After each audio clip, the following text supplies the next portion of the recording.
السلام علیکم سر، مجھے آپ سے سوال کرنا ہے کہ ہم نے یہ حدیث سنی ہے کہ ایک گھر میں ضروری نہیں ہے کہ بیوی کے نام کی قربانی الگ کی جائے اور شوہر اپنی قربانی الگ کرے، تو ایک گھر میں ایک قربانی بھی ہو سکتی ہے جو گھر کا سربراہ کرے گا وہ سب کی طرف سے ہو جائے گی۔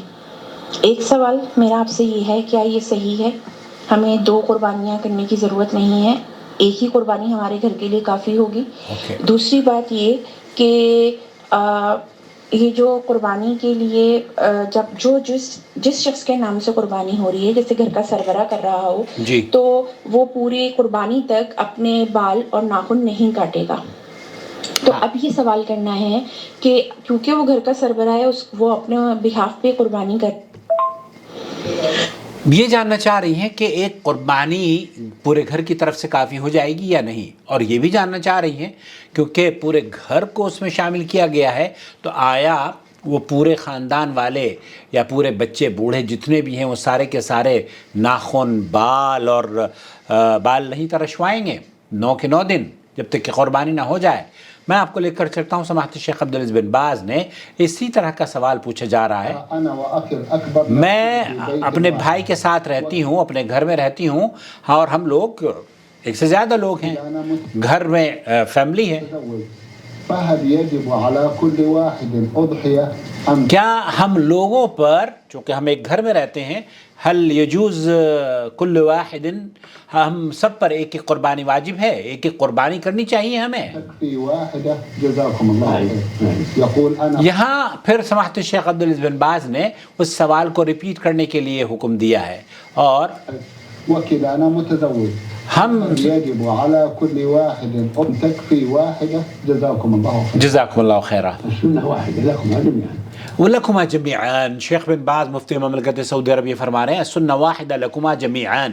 آپ ایک دو آدمی ہوں یا دو سے زیادہ آدمی ہوں، ایک اگر قربانی آپ کر رہے ہیں تو یہ سنت ہے اور آپ کی طرف سے قربانی ہو گئی، اور لیست واجب ہے، یہ واجب بھی نہیں ہے کہ آپ اپنے اوپر واجب قرار دے دیں۔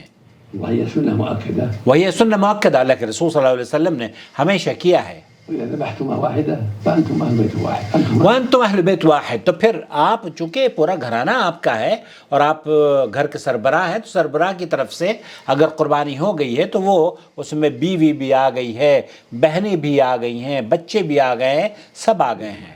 تكفيكم واحدة. تکفیکم واحد. وإذا ذبحتم اثنتين فالخير والبركة. اگر آپ نے دو کرنا چاہیں تو دو کر سکتے ہیں، خیر کثیر، الحمد لله. والحمد للہ.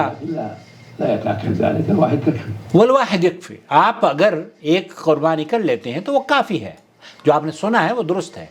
يقول أبو أيوب رضي الله عنه، ابو ایوب رضی اللہ تعالی عنہ یہ کہتے ہیں كنا في عهد النبي صلى الله عليه وسلم يضحي الرجل منا بالشاة الواحدة عنه وعن البيت. آپ حضرت ایوب یہ کہتے ہیں کہ ابو ایوب یہ کہتے ہیں کہ میں اللہ کے رسول صلی اللہ علیہ وسلم کے زمانے میں ہم میں سے ہر شخص ایک قربانی کیا کرتا تھا اپنی طرف سے اور اپنے اہل خانہ کی طرف سے، اور ہم اس میں سے کھاتے پیتے تھے۔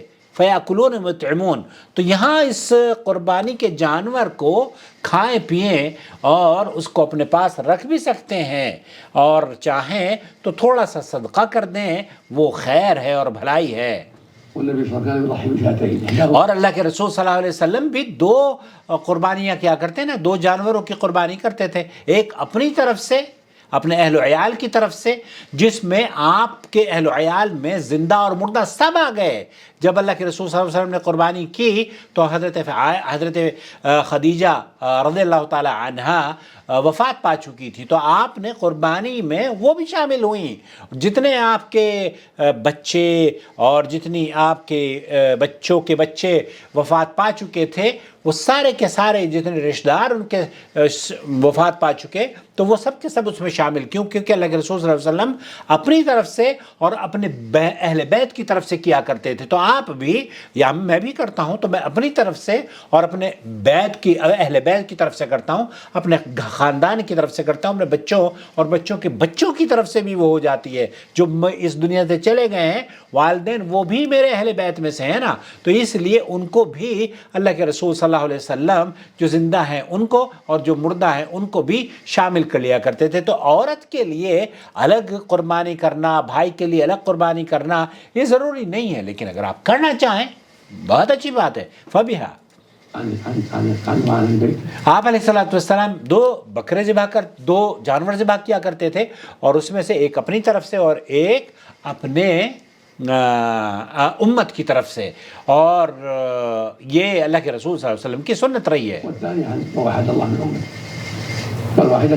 فالواحدہ کافیہ، خلاصہ کلام یہ ہے فالواحدہ کافیہ. مجھے امید ہے. اور دوسرا جو سوال ہے نا آپ کا کہ بال کٹوانے کے لیے جو گھر کا سرپرست ہے نا جو قربانی کروا رہا ہے وہ بال کٹوا لے، بس وہ بال اس وقت کٹوائے جب ذبیحہ ہو جائے اس کا. اور باقی بچوں پر یہ واجب نہیں ہے، یہ بچوں پر بلکہ اس پر بھی واجب نہیں ہے. اگر بھول چوک سے بال کٹ جائے تو پھر توبہ و استغفار کرنے کے بعد اپنے عمل کو جاری رکھے. شاید یہی آپ جاننا چاہ رہی تھیں. بہت شکریہ آپ کا.